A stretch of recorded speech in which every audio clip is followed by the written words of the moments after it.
So, what was the first animated movie? And I'm not talking about a Mickey Mouse cartoon with a runtime to 5 to 10 minutes in length, but rather something with a lengthy and extensive runtime. If you did Google the question over 10 to 15 years ago, then you may have seen results pointing towards Walt Disney's Snow White. But the reality is, it's a bit of a stretch from the truth. Snow White was certainly the longest cartoon made up until that point, clocking in over an hour and 20 minutes. But if we go by what the AFI and BFI define as a feature-length movie, then at minimum a film needs to be no longer than 40 minutes in length.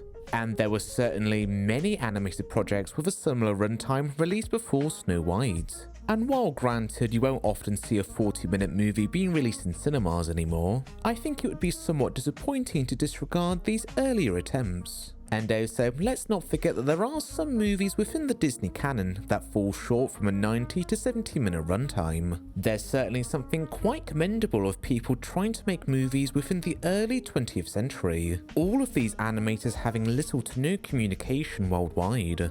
They were virtually isolated into figuring out the craft, with no pre-existing Disney model or how-to book to animate. A lot of these pre-Snow White animated movies are very much fascinating, as they all have their own identity. So in this video, we're going to have a look at every animated movie made before Snow White, and try and answer the question as to what was the first animated feature film. Although this should probably be said with citations, as the thing is, the history of early cinema isn't exactly very well documented, as sometimes some movies released back then may have had a very limited release, leaving the cinema with very little fanfare. So when I say looking for the earliest animated movie, I should probably say alongside that, as far as we know, that, and unfortunately, many movies were just not very well archived or preserved, with 75% of movies being made during that era being permanently lost. So I am going to touch on some entries that we sadly can't watch anymore. Now, in terms of what are the earliest animated movies that were made is a little bit subjective. It sort of depends on your own personal definition. For example, if you count puppetry to be a subgenre of animation, then there's the 1936 Italian feature The Four Musketeers, renowned for using well over 3,000 marionettes. Currently, there are no known copies of the film, with this behind-the-scenes still being the only element of the movie you can find online. A lot of people consider the 1935 Russian movie The New Gulliver being an early example of an animated feature. And while the tiny people are done in stop motion, Gulliver and the beginning and ending of the movie are all done in live action. So what about other hybrid media films like King Kong? Its title character is brought to life via stop motion, so surely shouldn't that count like The New Gulliver? And what about other animated movie projects that never got completed, such as the legendary John Carter project, and another Italian movie, The Adventures of Pinocchio? They never got finished, but do they have any pedestal? So in this video, I'm going to set down my own ground rules as to what I personally consider to be an animated movie. First off, the movie has to exceed 40 minutes in length, as we've previously established, and as well to be entirely animated, with little to no exceeding live action footage to contribute to its runtime. Additionally, these movies need to be fully completed. It doesn't matter if they're lost, just as long as they were fully made, and to have had an official cinema run, so that way we can say it was properly released. Okay, that will do for the context. Let's start with the first Disney feature and slowly work our way back.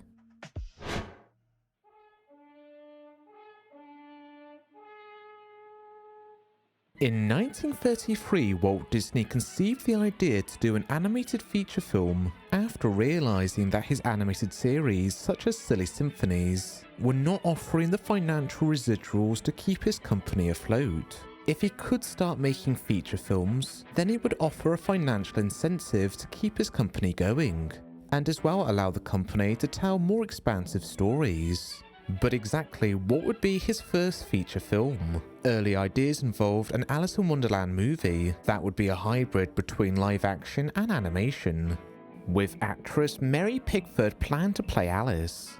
But ultimately, Walt Disney would be discouraged after Paramount Pictures announced their own plans of making an Alice in Wonderland movie. Before the project was cancelled, colour test footage was filmed. However, outside of several behind-the-scenes photographs and this one single frame, none of the film material is known to exist today. Round about the same time, Disney was offered the film rights to Bambi, but Walt didn't feel that his company was ready yet to undertake more lifelike animations that would be required of the animals.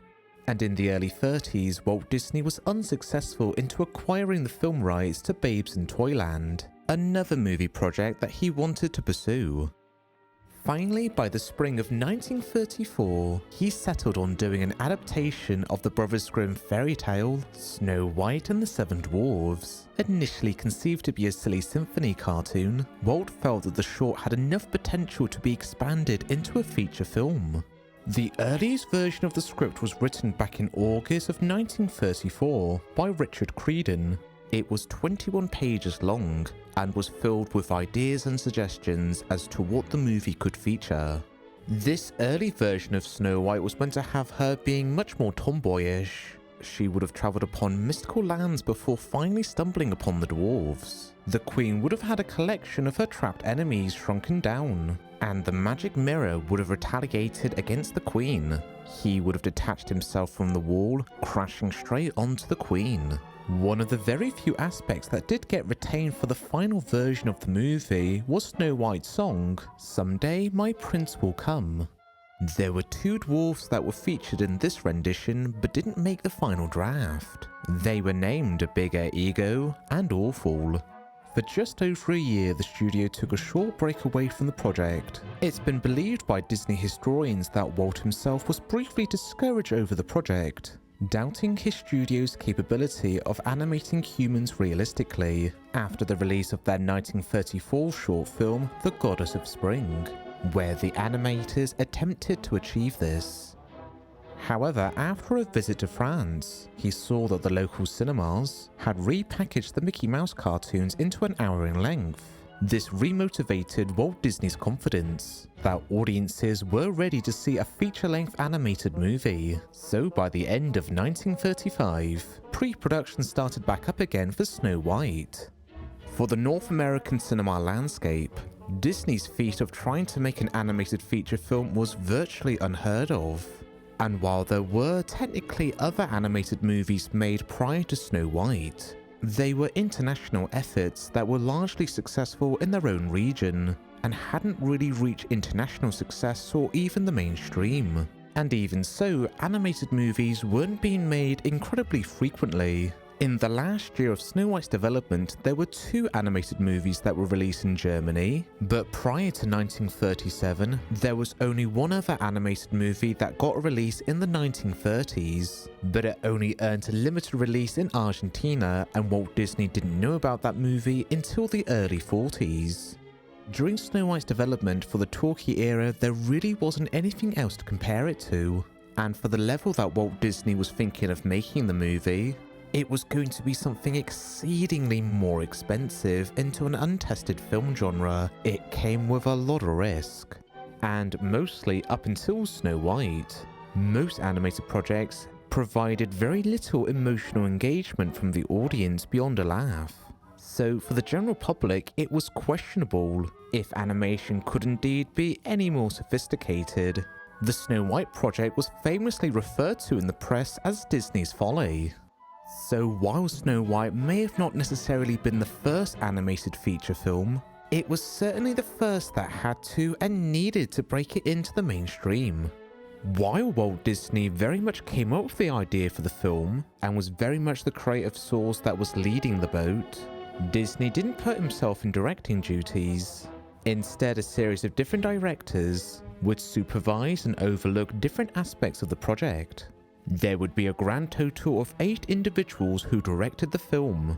Ben Sharpstein, Wilfred Jackson, Larry Morey, William Cartrell, and Perce Pierce were all sequent directors, and David Hann was the supervising director.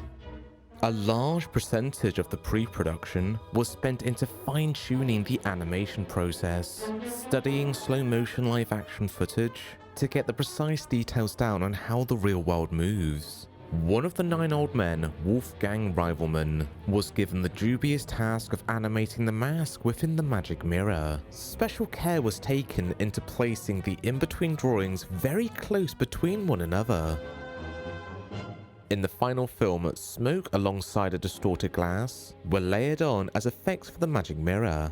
This, ironically, distorted the in-between drawings. Years later, Rivelman remarked, "All my work was sort of for nothing." The movie spent 3 years in development, but the vast majority of the animation that's seen in the final film was all done in only a matter of 8 months before the premiere. However, the more human-like characters such as Snow White, the Queen and the Prince were only animated within less than 6 months. The crew truly saved the hardest characters for last. Virtually all of the scenes with the humans were traced over real life action footage. The reason why the prince appears so sparsely in the film was because the animators found it a harder challenge to animate an on-model good-looking male figure. As a result, the subplot with the prince, where he would have been kidnapped by the queen, was not included for the final draft. Even weeks before the movie was scheduled to be premiered, there were last-minute touch-ups to the animation. In subsequent years after the movie's release, on reflection, Walt Disney reckons that his company was probably about 3 years off for having the right amount of experience for doing what they wanted to do with Snow White. The movie was a huge financial gamble for the Walt Disney Company. Approximately, the budget was only meant to be $250,000, but it ended up being $1.5 million. Which by 2025, that would be worth about $32 million. Walt Disney was so deprived of money that not only he took out a massive loan from the Bank of America, he also took out a mortgage from his own home. Luckily for Walt, his company, and his finances, the movie was a huge sensation upon its release. It earned just about $7.8 million. Which by today's standards, that would be about $154 million. It was briefly the highest grossing sound movie of all time before being surpassed by Gone with the Wind. At the Academy Award, there were talks of nominating Snow White for Best Picture. However, this was eventually revoked by the Academy, feeling like it wasn't comparable putting Snow White up against live-action movies. However, in 1939 at the 11th Academy Awards, Walt Disney was awarded with a customizable Oscar in recognition of Snow White's achievements, featuring 1 normal-sized statue and 7 little statues. The voice of the evil queen was Lucille Leven, who was about in her 60s when she played the part. Out of all the actors, she perhaps had the most prestigious career prior to Snow White, appearing in multiple movies prior to the 1930s. However, Snow White would be her final film. She stopped acting soon afterwards and passed away in 1945 at the age of 72. Marolly Olson played the role of the Magic Mirror. He appeared in many more movies after Snow White. Perhaps his best well-known role after Snow White was playing the senior angel in It's a Wonderful Life.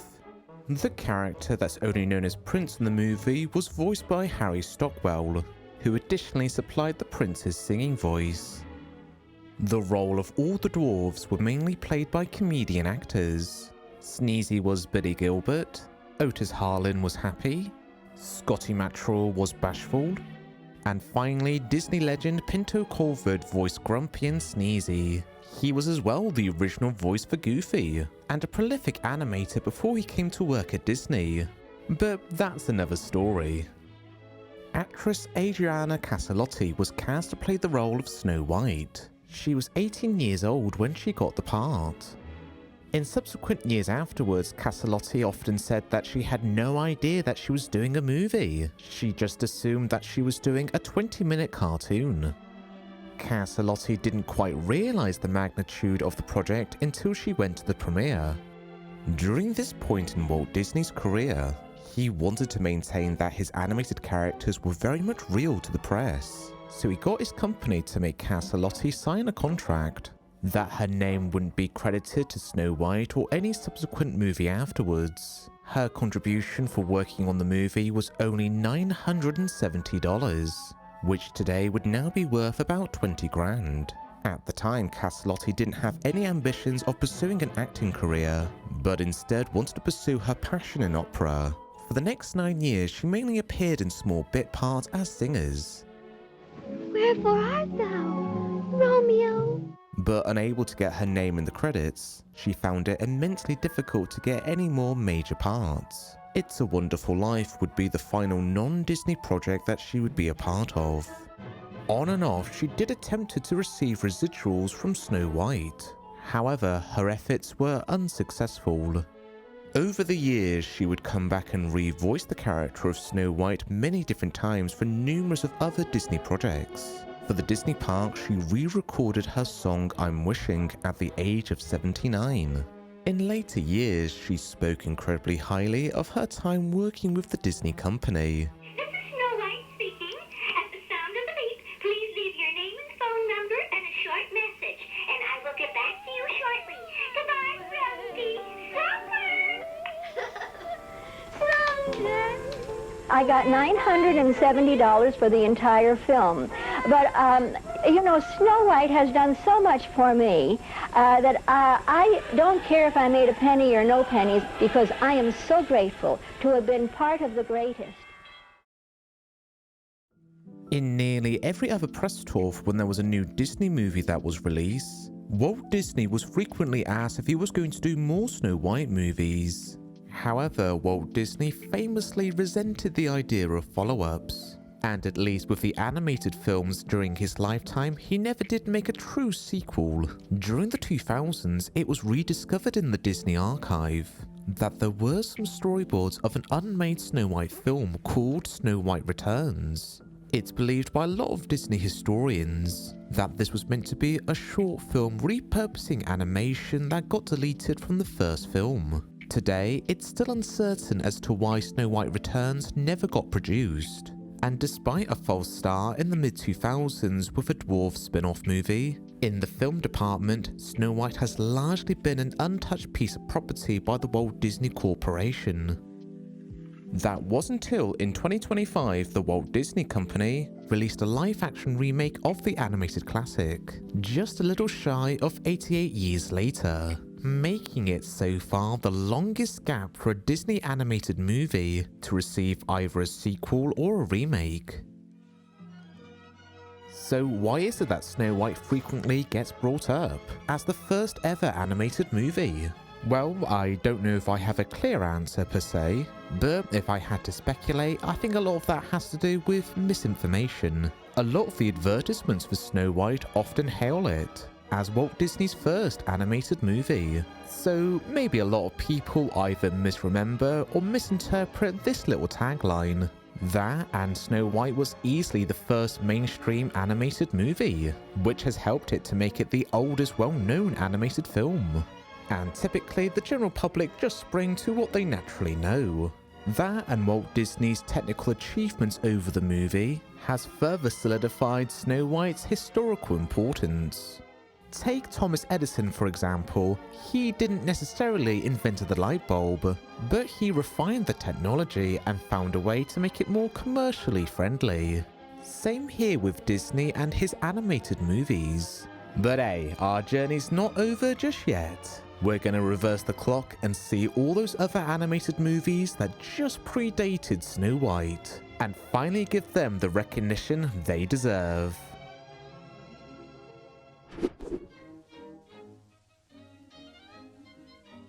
Our first film predating Snow White is ironically another adaptation based off one of the Grimm fairy tale stories, titled The Seven Ravens.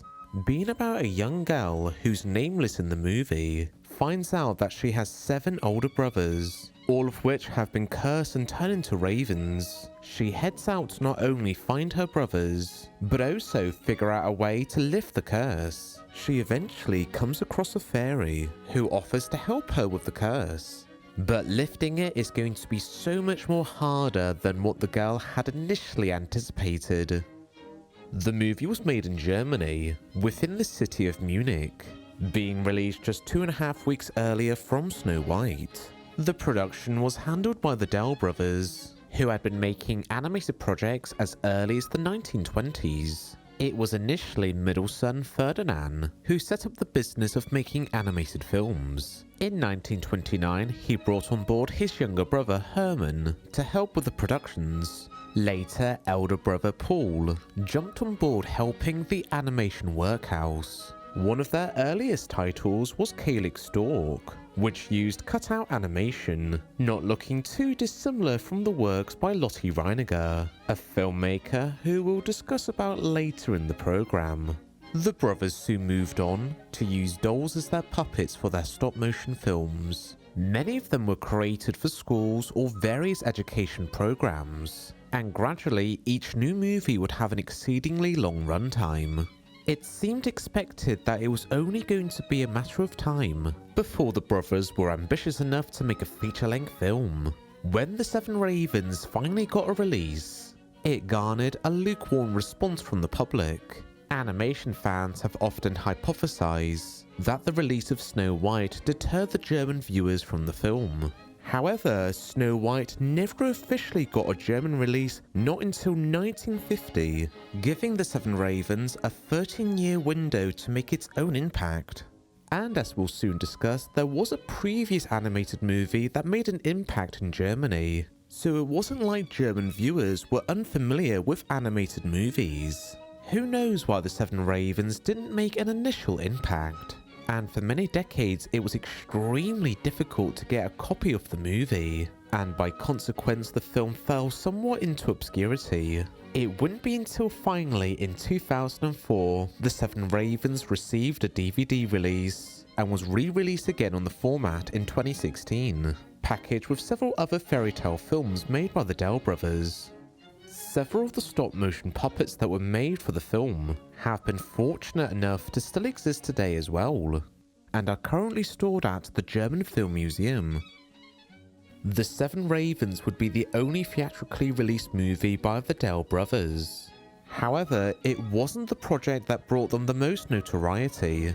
Just 1 year after they made The Seven Ravens, they made a short film titled The Race Between the Hare and the Hedgehog, being loosely based off the folktale The Tortoise and the Hare. The film debuted an early version of Mekki the Hedgehog, who would go on to star in many more films, and became a merchandising sensation in the country. Mekki's success has frequently been compared to Mickey Mouse, often being called the German equivalent to Mickey.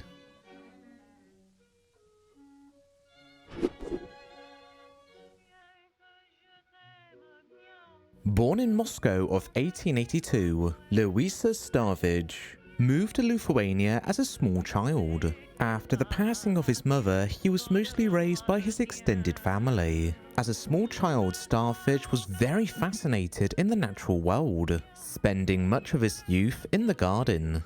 He was very fascinated in the insects, recounting that as a boy, he would try and save them by harm from the other kids. He would eventually grow up with a natural understanding of animal biology. As a teenager, he begged his uncle for a camera. His uncle tried to persuade him to just wait for a more modern camera, but eventually Louisa Starvich grew so impatient that he bought his own camera. His family weren't exactly thrilled of Starvich following an artistic career, especially since he could have very easily paved out a living of his expert knowledge of the natural world. But eventually that knack would eventually come to fruition through his artistic work.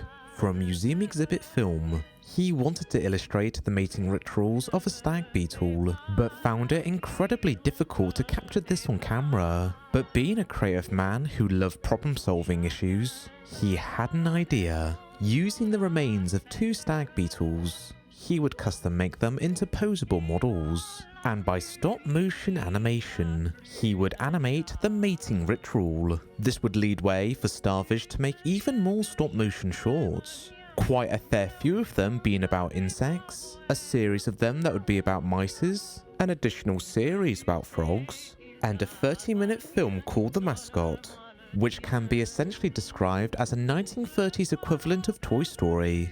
After World War I, Starvidge relocated to France, and his wife and daughters would help him in making many of his films, which his eldest, Irina Sterovich, would grow up to be an animator, and would aid her dad with his most well-known project, The Tale of the Fox, a 1-hour feature-length animated movie, being based off the stories of Reynard the Fox. Both Starvidge and his daughter were the only animators on the film. The animation models were made to different scales, and would be typically used for different perspectives, depending on what the shots required. For example, if it was a close-up, then it would be done with one of the enlarged puppets. But if it was then a wide or an establishing shot, then it would be animated with one of the smaller models. There were as well multiple different fox puppets, each having a different uniform or costume. This was deliberately done so they didn't have to keep undressing the fox puppet. As well, attention to detail was additionally taken to make sure that the animals were anatomically precise. As a European movie, the film is far less filtered than what you would likely have seen in a Hollywood movie at the exact same time. Promotional images of Starvidge and his daughter standing alongside the characters has led to a misconception that the animation puppets were about the same size as a human, but in actual fact the models were nowhere near this size.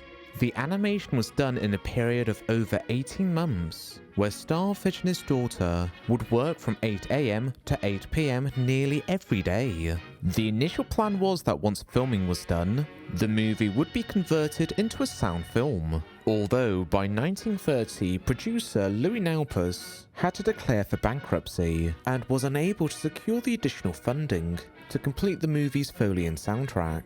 For the next 6 years, Starvidge sat on the project, as he went round trying to raise the money to complete the movie. Roundabout in 1936, development was picked back up by German film company UFA, giving the movie a German soundtrack.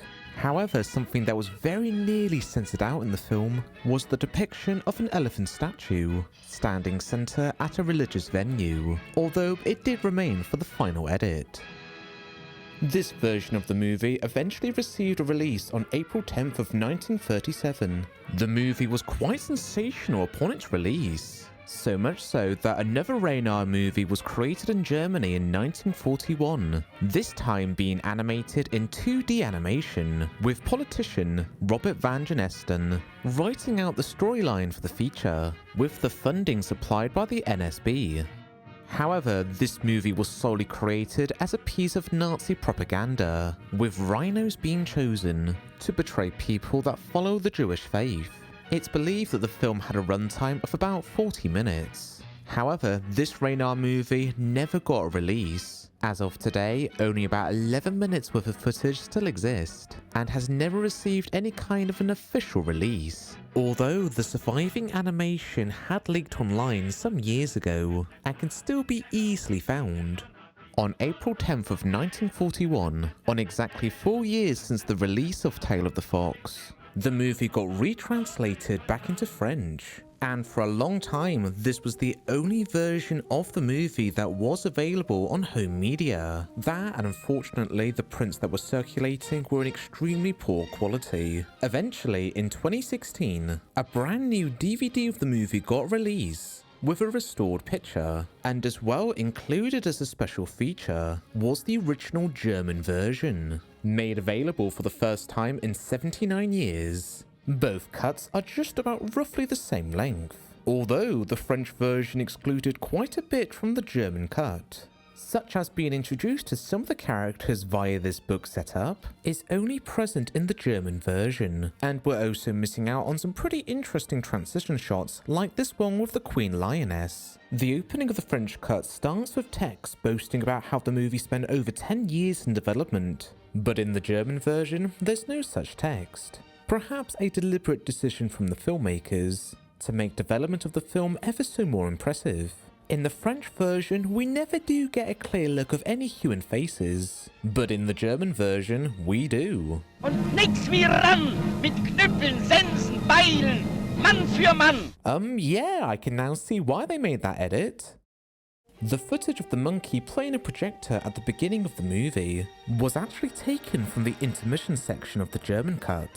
The French version as well rearranged a lot of scenes. In the French version, the climax is set with the army raiding Reynard's castle, but in the original cut, Reynard versus the army happens much earlier. It's the sword fight between Reynard and the wolf which is the climax instead in the German version. In the French version, that sword fight is just a dream sequence and happens before the last 20 minutes of the movie. As much as the French version cuts out and rearranges some of the scenes, there was also some new animations to patch up some of the cuts, such as the frog band being included, but also the French version extended some scenes. The cat singing on the balcony is about 28 seconds longer in the French version. It appears that they animated the movie using two cameras next to each other, perhaps as a method to make two prints. Taking this frame from the French version, just have a look over to the King and Queen, and comparing that to the same frame in the German version, and we can see that the characters ever so slightly shift. And stretching our eyes back to the right of the frame, we can just about see the animator being accidentally caught on camera. There are many more changes and additions, but basically both the German and French versions have their own exclusive footage and scenes. These altercations in the French version was made to Starfisch's favour, although he still preferred the soundtrack to the German version. If you're a fan of the movie, then it's a well-recommended DVD set. However, if you've got the benefit of speaking French, then I would recommend tracking down the movie's original DVD release, as it has an audio commentary by Starfisch's granddaughter. It was where the majority of the information for this video had came from. The animation models that were created for the feature were repurposed for two separate short films, with the first one titled The Lion and the Fly and The Lion Grown Old, where we're treated to some fairly interesting imagery of the lioness. I'll leave it at that. These shorts and some behind the scenes footage can be seen on Starfisch's DVD volume, showcasing his work between 22 and 32. Prices can be a little bit steep on Amazon, so depending where you live in the world, you might be better off just importing them straight from France. It would be great if there was an updated DVD release that included all these extra features. Starfisch was fairly well known for recycling his animation models. In fact, the vast majority of the puppets that were created for Tale of the Fox do still exist, and pop up from time to time in various French exhibits across the country. Animation fans have frequently debated if the movie should be counted to have an early release date from 1937, due to the majority of the animation being somewhat completed by the early 1930s. But, as I stated at the beginning of the video, I'm only going to count them in the order that they were actually released in. Either way, it just predates Snow White by about 8 months. And it's still very interesting to see that the movie was still being tweaked and worked on as late as the early 40s.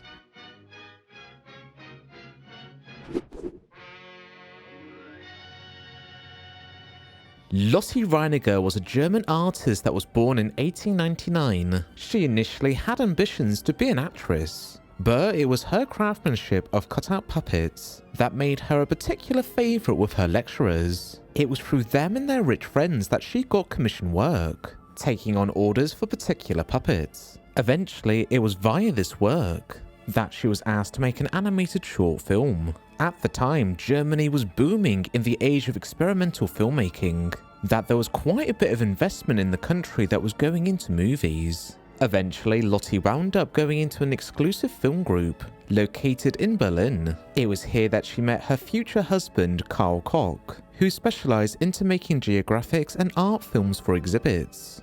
Eventually, the couple met the banker, Louis Hagen, who was eagerly hungry to dip his toes into the world of cinema. He asked me would I do a full-length silhouette film, and I said, well, I don't think one can do that. He said, well, he would be interested to make that, but he wanted to do it for his own, and this was, of course, an enormous temptation. Then I said, well, we can do the Arabian Nights, so this has enough stuff in it for one has to do fantastic things in this period. The film was eventually titled The Adventures of Prince Ahmed, combining many stories from the Arabian Night into one narrative, with the tales of Ahmed and Aladdin taking the main center stage into the film.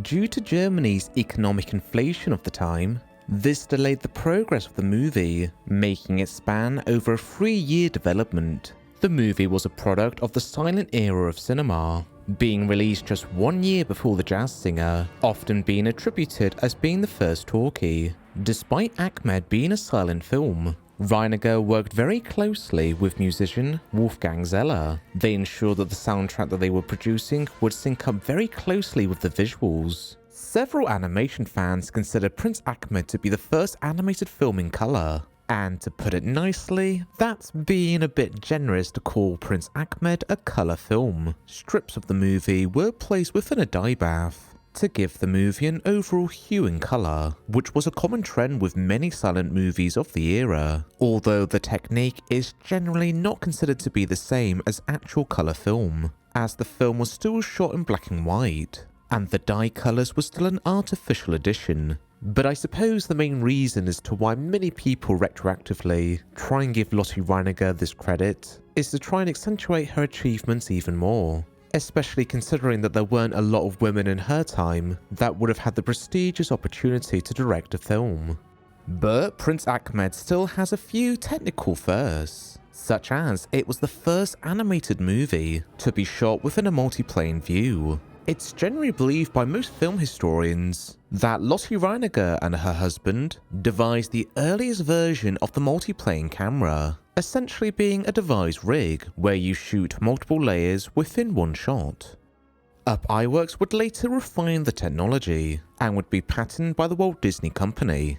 The rig was about 12 feet in height. However, Reiniger's setup was nowhere near this height. The attic that they used to film the movie was so limited in space that throughout the majority of the day, Reiniger and her assistants would be animating the film on their hands and knees. When Ahmed goes with his horse into the sky, we had 3 layers of stars laid out, and the one moved slower than the other so that you obtain the real feeling of space. Or when Aladdin with his ship goes over the sea, we created the sea storm out of layers of transparent paper and so on and so forth, and this is very effective. It also enabled for more surreal special effects, such as the sorcerer and his dark magic.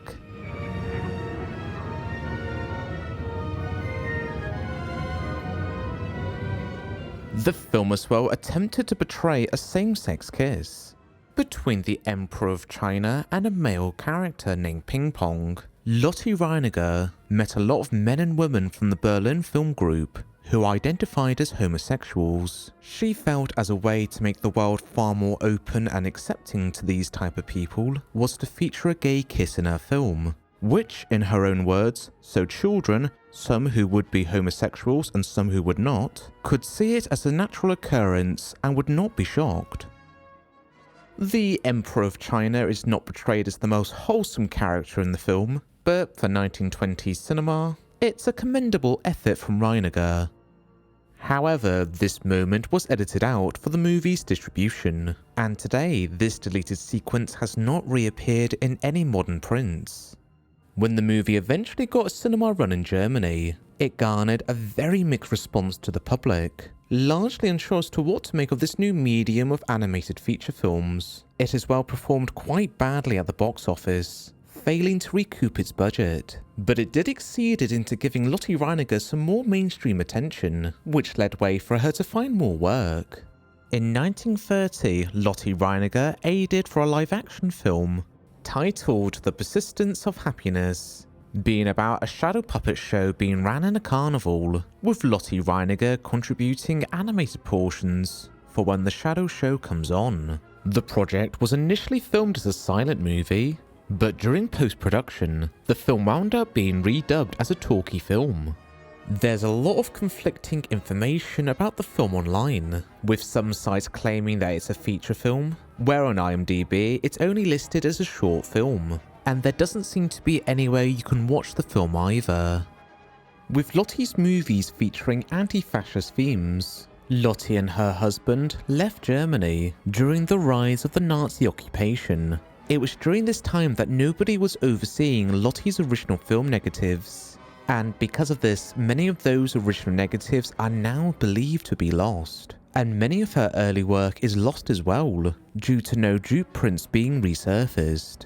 Eventually, Lotte and her husband's visas had ran out. The couple were forced to return back to Germany in 1944.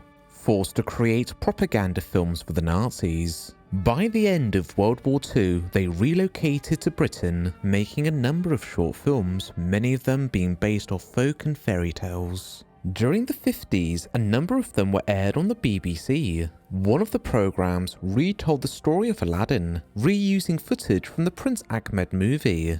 Although Lottie did remake some segments for the program, mainly phasing out subplots from the Prince Ahmed movie, so the program could stand alone as a single entity.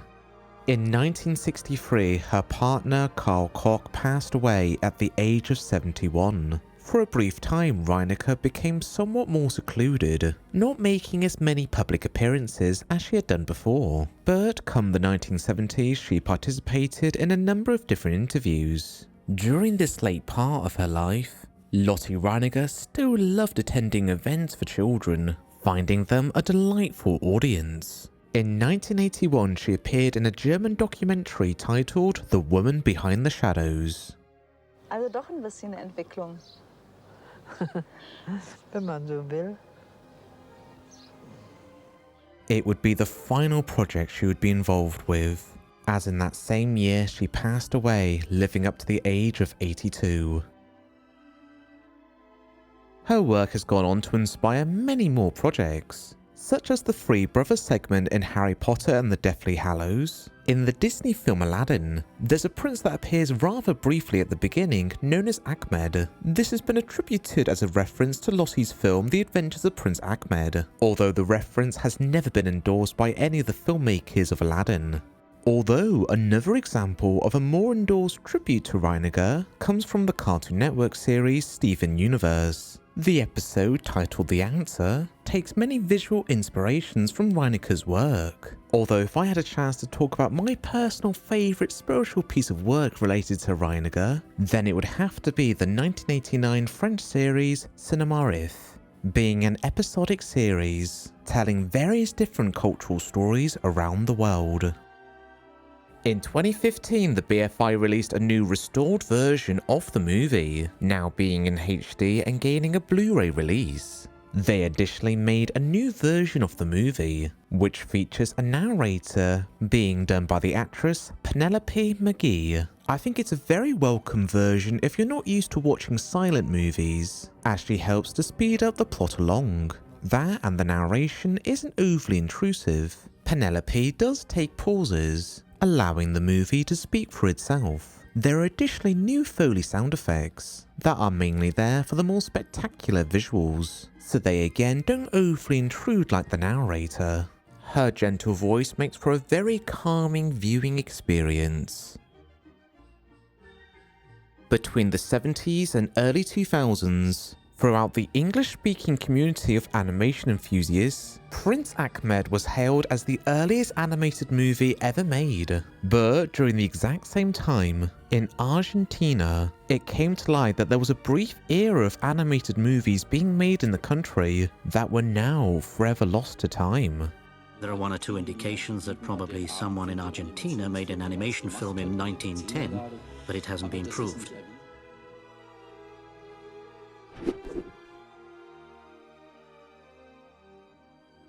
Corvino Cristiani was born in Italy in 1896. As a kid, him and his family moved to South America, in Argentina, to start a new life.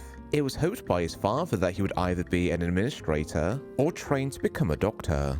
But Cristiani's real aspirations was to become an artist. As a teenager, he attended the Academy of Fine Art, but then soon dropped out of the course. During Sundays, he would typically head down to the local zoo and study the animals for his drawings. He took a particular interest with the monkeys, finding them very amusing characters. Cristiani as well settled down very early in life. He was married by the age of 21 to his then 15-year-old wife.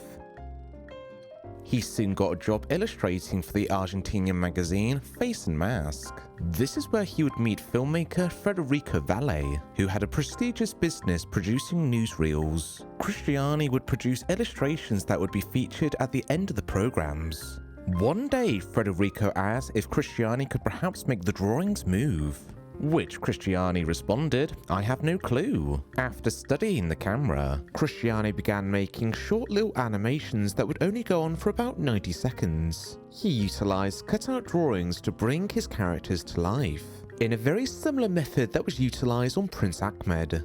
Eventually, Federico put down the money for Cristiani and a small team to make a feature film using this new animation technique. The movie would be titled El Apostol, translated to English as The Apostle. The film was about President of Argentina at the time, Irigoyen. Wanting to start on a clean slate and getting rid of all the corruption in the country, he journeys all the way up to heaven, meeting Jupiter. He convinces the Roman god to set the capital city of Argentina on fire.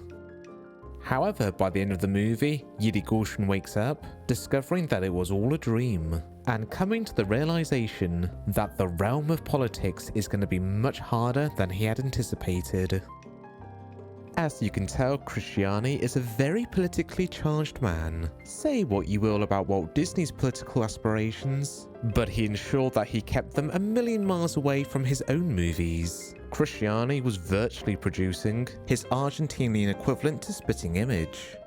The movie was made over a period of 10 months, utilizing over 60,000 drawings. The finale of the city being caught on fire was achieved via making a model set, with 16 city blocks and 80 model boats being built. The movie debuted in the Select, one of the most popular cinemas in the area. It was a box office hit, running for 6 months and earning favourable feedback.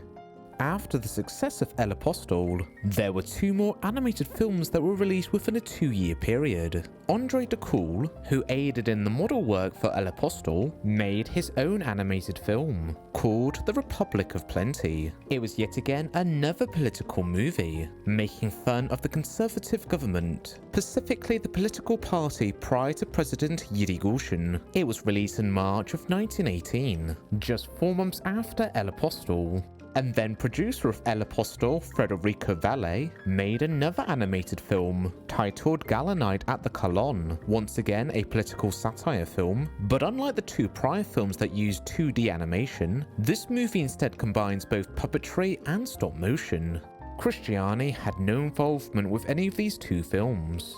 Cristiani didn't really gain back any of the financial residuals that was gained from El Apostol, but sensing that he may have innovated something special for the world of cinema, he took action into patenting his animation technique, giving it the very inspired name, a new system for filming a cinematic film. Sadly, in 1926, Valle's studio was caught in a fire, destroying the building, and as well Valle's archival film library. Firefighter rescuers were optimistic that they could retrieve the film canisters. However, the few canisters that they were able to dig out from the ashes, none of them were in any kind of playable state. Valle's library held the only known copy of El Apostol. 99 years on, no other copy of the movie has ever resurfaced. And the 2 other movies that were inspired by El Apostol are 2 lost as well, with no known surviving copies. Throughout the 1920s, Cristiani continued on with his magazine work, creating several film commercials, and even showing off his films publicly via his portable cinema that he cruised around on his van. He was later asked by authorities to cease this practice due to his portable cinema disturbing the traffic. And during this time, Cristiani and his wife took up the practice of being naturists. By the early 30s, Cristiani had his own production studio, mainly localizing MGM titles. It was during this time that his political interest grew once again, and made another animated satire film, titled Pelodocurus, released back in 1931, believed to be the earliest animated movie with sound. Unlike his previous film El Apostol, where he had a crew of people helping him make the film, Cristiani was largely independent making the drawings. The movie was about the further adventures of Irigoyen, now nicknamed in the film as Hairy Armadillo. The plot featured a ship representing the Argentinian state. It gets hijacked by pirates and is steered straight towards Cheeseland. The ragtag team colonate and set up a settlement on the island. However, by the story's end, another ship filled with the upcoming new political leaders come in to salvage the crumbling estate. The movie took 7 to 8 months to complete. Due to the changing and political politics of the country, the ending of the movie had to be completely restructured.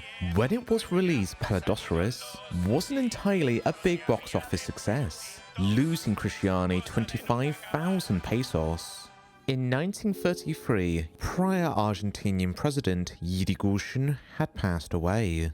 He was immensely popular amongst the Argentinian people, especially from those who came from a second-class background. Irigoyen's aspirations was to make the country far less classes. Years later, Cristiani regretted his mocking portrayals of Irigoyen in his films, citing that he was replaced with a far less favourable politician. In 1941, Cristiani would meet famed American animator Walt Disney. Walt was treated to a private screening of Pelodocurus. Disney was amazed by Cristiani's craftsmanship. He was offered a job at Disney's company, and while the payment certainly would have been lucrative, he turned down the offer due in large part of not wanting to relocate to another country. That and Cristiani was never particularly keen for working for bosses. At this point, he was in his mid-40s and was very much set in his own ways. Between the years of 1958 and 1961, his studio suffered from 2 separate fire incidences, which completely annihilated his film library. This destroyed his film copy of Pelodocurus. In over 60 years since the incident, no other copies of the movie have since resurfaced. After his wife's passing in 1967, he went to live with his son, Attilio. He enjoyed a humble and quiet retirement. In 1981, he was invited to travel back to Italy in a ceremony celebrating his life's work. At the age of 87, Cristiani made a small bit of animation for filmmaker Jorge Sarapo to showcase as to what his movies would have looked like. A couple of months after the shoot, Cristiani passed away in his sleep.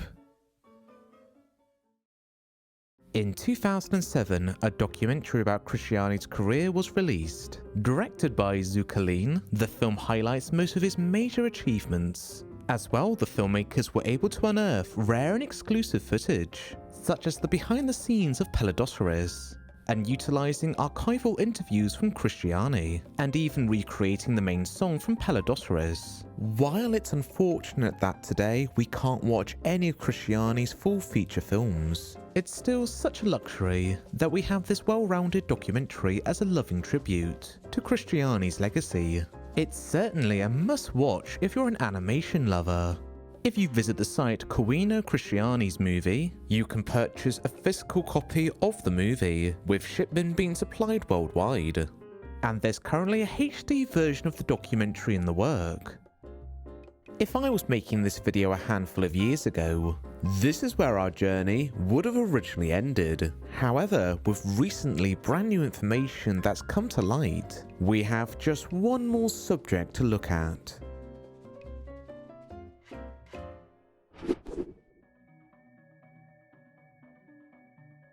Creation is a lost 1916 animated film. The plot isn't exactly known, although it appears to have been about animators heading into a cartoon world, perhaps being an animated world that the protagonist of the film had made, hence the title of Creation. The only images and frames we have left from this production comes from this collage, featuring what I presume to be the animators and the characters that they would have encountered. From the material we have left, it seems like the movie would have utilized cutout animation. The movie was made by Animation Film Corporation in San Francisco, and the director of the film was famed Disney legend Pinto Colvin. He's well known today for being the original voices of Goofy and Pluto, and as well being instrumental on the development of Snow White. He additionally did the vocal performances of Sleepy and Grumpy. The only reason why we know that Creation may have been feature-length to begin with is down to this paper that was made in 1965, made just shortly shy of its 50th anniversary, proclaiming it to be the world's first feature animated movie. This was written out by Colvard himself, so at least we know that the source was directly tied to somebody on the original production. But the paper doesn't go any further in detail, so we don't even know how long this film was. All we have is Colvard's word to go off.